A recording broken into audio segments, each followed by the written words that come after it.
I remember when I lost my mind. There was something so pleasant about that place. Hello YouTube. Today I'm going to be doing a video in response to Sword of Allah's video and Eminem's video, another Muslim out there, on whether or not the Prophet Muhammad was a pedophile. Sword of Allah sent me a video response, so I'm going to respond to it. Now, from what I've seen in both of these videos, the gist of the argument basically breaks down like this. Was he a pedophile? Here's the definition of a pedophile.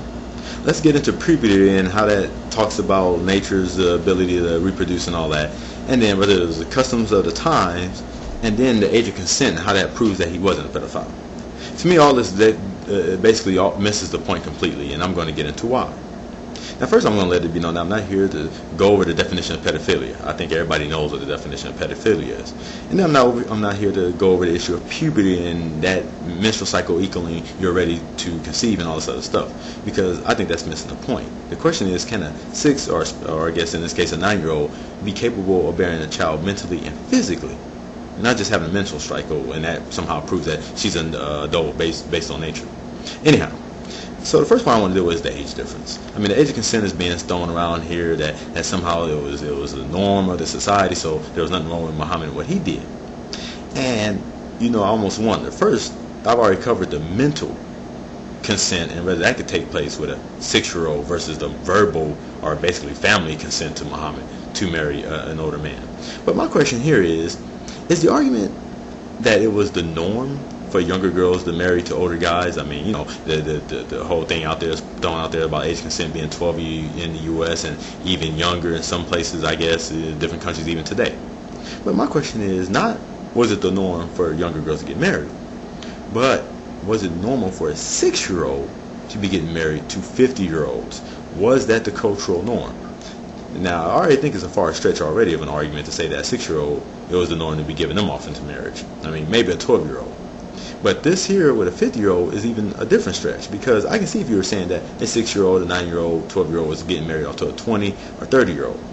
But a 6-year-old being married off to a 50-year-old, that I have issue with. And I'm going to do more research into that, because my question is, what was really normal at that time? Don't give me the whole point about age of consent being 12 and 10. The question is, 6-year-olds to 50-year-olds? I'll be looking into that. Now, the next point that's brought up is, what sense does it make to judge Muhammad's actions based on today's cultural norm?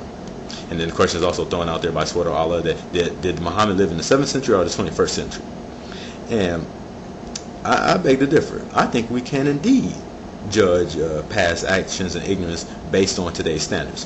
And I think Naomi in her video did a good example of showing some past behaviors that we can judge by today's example. And I'm going to throw out my own examples.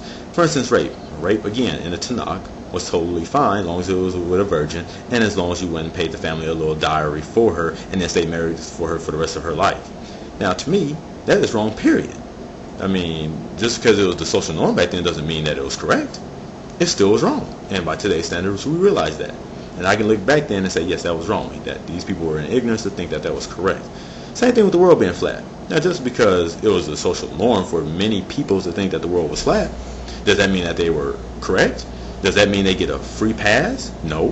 What we do is we look by today's standards and say, no, we know the world's round, so therefore they were, guess what, wrong. And that means they were ignorant to their wrong, but they were still wrong nonetheless. It doesn't mean anything. They don't mean that they get a free pass because they were ignorant to it. They were wrong. So we can't say that they were right because it was a social norm. They were wrong. Anyhow, this leads into another point that I want to bring up, and that is, if Muhammad was in that time, this is what we're looking at, well, he was in the 7th century, not 21st century. Okay, so why wasn't he above the social norms at that time due to his connection as a holy prophet to God himself, to Allah? Was not Allah above society's knowledge or not? I mean, this is the question here. I mean, if your answer is no, then that brings in evidence of man creating God and not God creating man, because it seems like these various gods, whether it be Yahweh or Allah or the God of the Christianity, seem to be limited in the social norms and mentality of the times that they were created, instead of it being the other way around.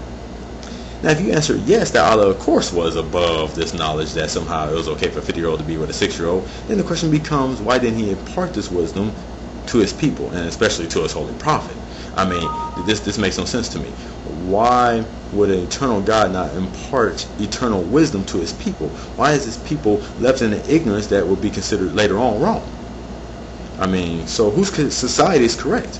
That society that Muhammad lived in back in the 7th century, or today's society that has evolved and has come to understand greater and more things, such as the world being round, such as it's wrong to be with a 6-year-old, such as rape being wrong regardless.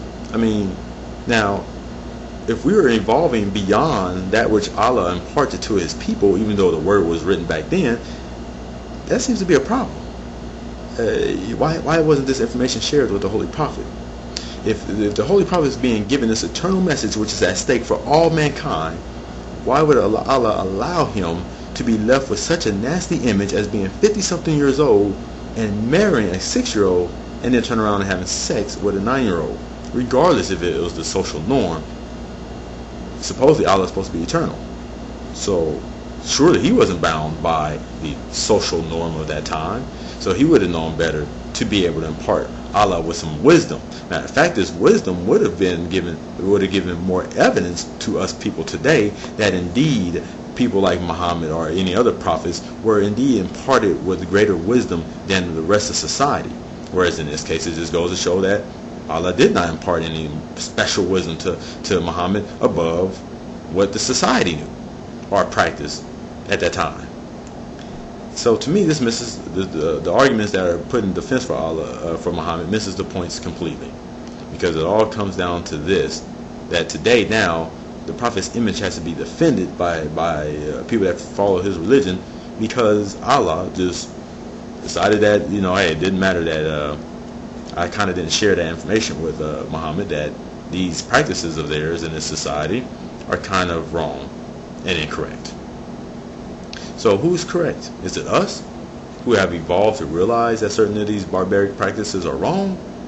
Or is it Allah and Muhammad, who at that time felt it was just fine to be 50 and sleeping with a 9-year-old? That's my question. You all have it easy.